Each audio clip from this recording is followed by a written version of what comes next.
So I'm in the process of reading the article that Exomniverse referred me to.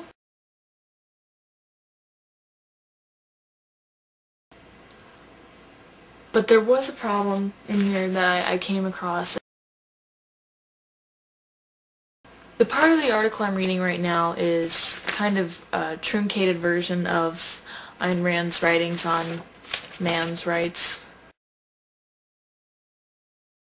If you look at the way this argument is structured, at first when it starts talking about life and life being an end in itself and nature of life, it's not differentiating between men and other organisms. And then it says, if that is true, if life is an end in itself and doesn't exist for any other purpose but itself, and so therefore it's ethical that we don't sacrifice ourselves to others or others to ourselves. But if others can be defined as any other kind of life, then, how could we possibly survive? Hi, Sweet Liberty. I found that the article that you were reading was not in fact by Ayn Rand, but rather was by a fellow named Nicholas Dykes, and it was an article entitled "The Facts of Reality, Logic and History in Objectivist Debates About Government." I think the nut of what you said came down to this. Well, if it's wrong to sacrifice life generally as opposed to man's life, if it's right for no man to sacrifice himself unto others and to sacrifice no one else unto himself, if that's part of Rand's philosophy, you ask, then how can one justify sacrificing plant life or bovine life, etc., to oneself? When asking this question, I think you have to remember why it is wrong for a person, a man, to sacrifice others unto himself. In Rand's philosophy, keep in mind that the focus is always on the advantages or disadvantages to oneself. And so when she says, don't sacrifice yourself unto others, well, that one's fairly straightforward. You say to yourself, well, okay, if I'm sacrificing something I value more in exchange for something I value less, well then clearly I'm sacrificing a higher value for a lower value, and I shouldn't be doing that because sacrifice is no way to obtain any kind of happiness that I know of. Then you go to the second part of Rand's missive, which is to say, don't sacrifice others unto yourself, and you're immediately led to believe that that has something to do with not harming others, that there's this duty not to harm others.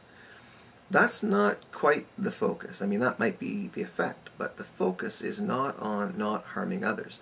The focus is on making sure that you fulfill your purpose, and that is your own personal happiness. So let's go back to basics.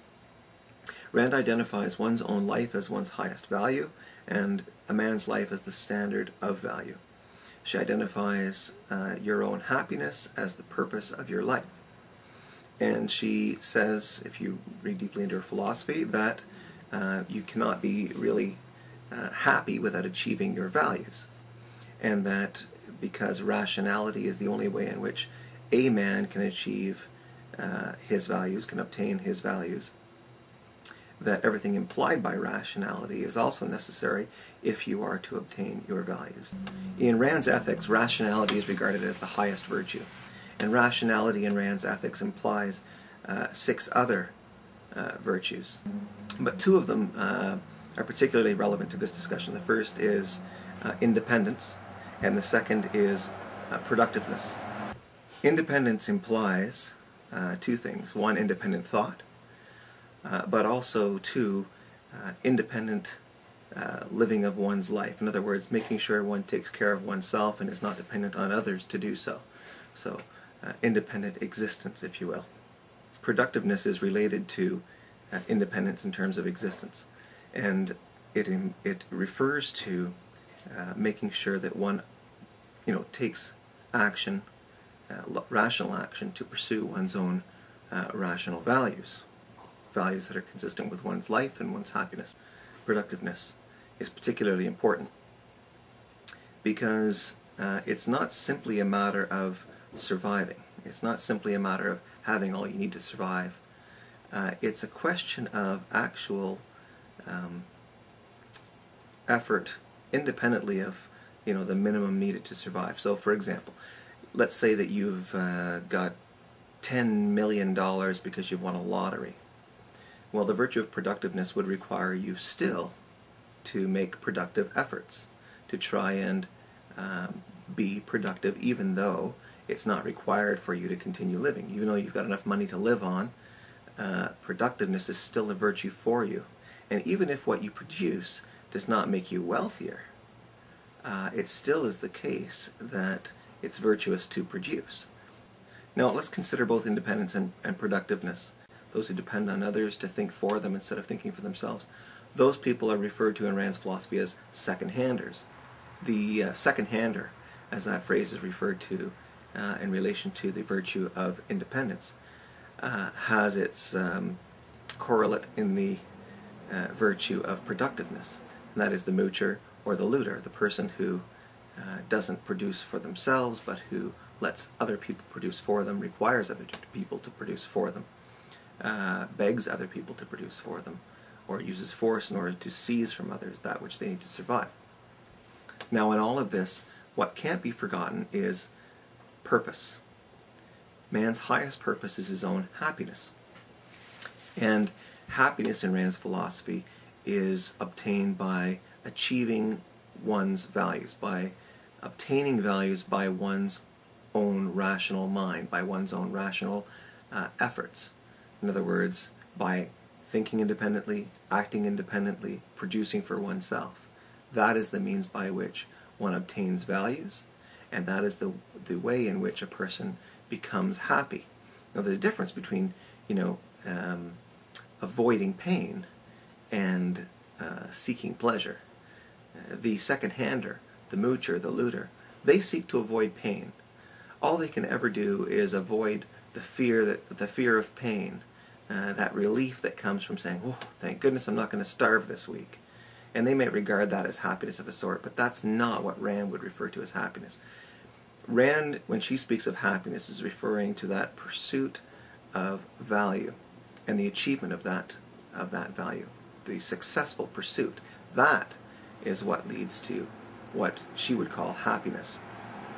So if you're sacrificing others unto yourself, you may be ensuring that you live, but you're not achieving happiness.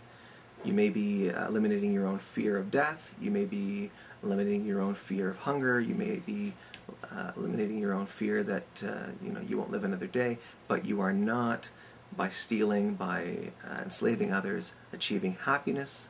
To sacrifice other humans to oneself means to allow others to do the thinking for you, to allow others to do the producing for you. And the reason why that's wrong in Rand's philosophy is twofold.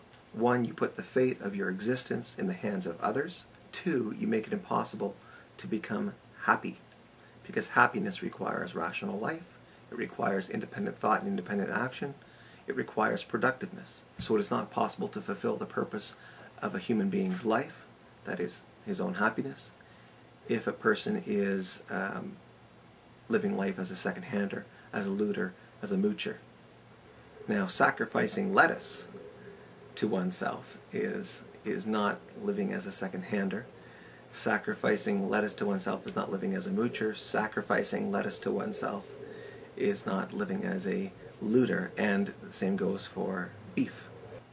And so you can live a virtuous life, you can live a rational life, an independent life, a productive life, even if you're sacrificing lettuce and beef unto yourself.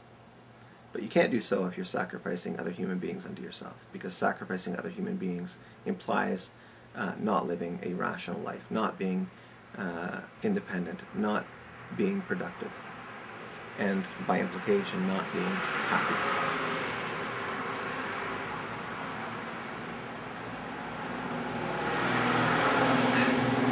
Cheers.